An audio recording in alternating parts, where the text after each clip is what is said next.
If your first Roblox game looks terrible, good. Seriously, because this is exactly what almost every successful Roblox developer starts with. But most people never get good at making Roblox games because they're too afraid to make bad ones. So instead, they spend 6 months planning their dream game, an open world RPG, a giant anime battlegrounds game, or the next Blox Fruits, while they still barely understand Roblox Studio. The inventory system alone has 47 bugs. And eventually, they quit. Not because they're untalented, but because they skip the stage where every developer is supposed to suck.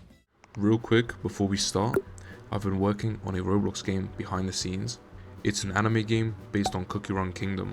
I'll show a few sneak peeks on screen, but if you want to see more of the actual development and get updates as things progress, join the Discord. Now, let's get into the video. Now here's what happens to almost every beginner developer.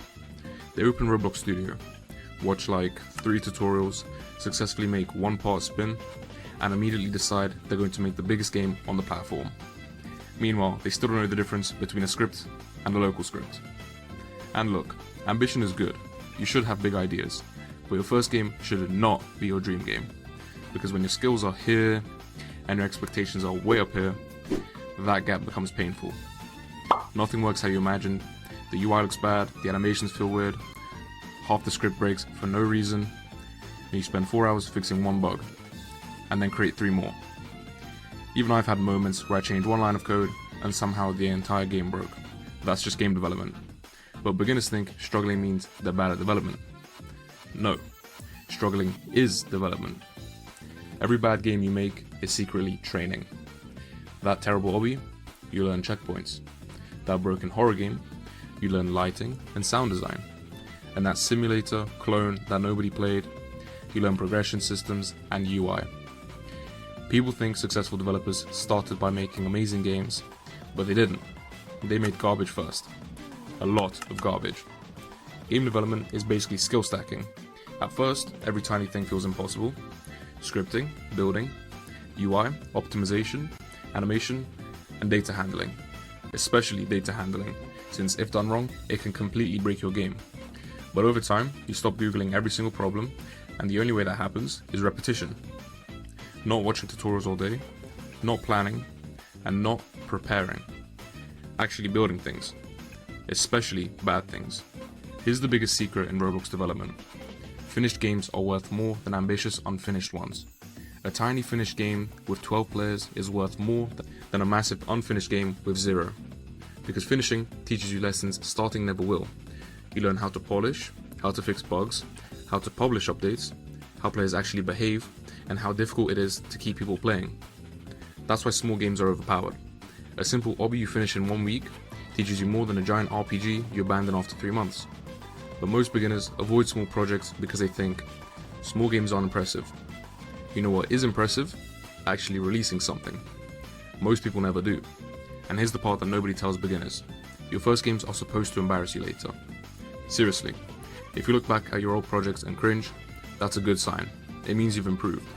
Because trust me, every developer has ancient projects hidden somewhere they pray nobody finds. Terrible GUIs, free models everywhere, random music blasting at full volume, and somehow every old game had its exact thumbnail font. But honestly, being bad at development can actually help you, because beginners experiment more. Experienced developers sometimes overthink everything.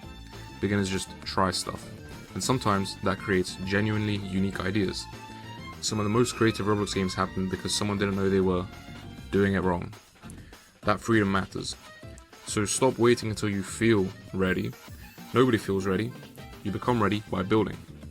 The first game does not need to make money, go viral, or become front page. Its job is to teach you. That's it. And once you understand that, development becomes way less stressful. Because failure stops feeling permanent. It just becomes part of the process. Instead of asking, what game should I make that succeeds? Ask, what game can I actually finish? That question changes everything. Make a tiny horror game, a simple tycoon, a goofy physics game, or an obby with one unique mechanic.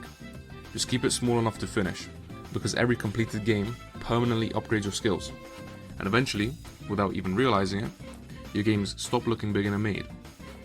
You'll suddenly notice your UI looks cleaner, your code makes more sense, your games feel more polished, not because you magically became talented overnight, but because all the bad projects slowly stacked experience over time. Most people spend years saying they want to make games. Very few people who actually ship things. That difference matters, because every good Roblox developer is just someone who didn't quit during the ugly phase. And everybody has an ugly phase, and that's normal. Your first game probably won't succeed, but that's good. Make it anyway. Publish it anyway, and learn from it anyway. Because one day, you'll look back at that terrible first game and realize it was just the beginning of everything. So if you've got a bad, unfinished game sitting in Roblox Studio right now, finish it. Seriously. Future you will be glad you did. Comment what game you're working on. I actually want to see what people are building. And if you want feedback, help, or people to build with, join the Discord below. Subscribe for more Roblox dev videos. And now go make something terrible.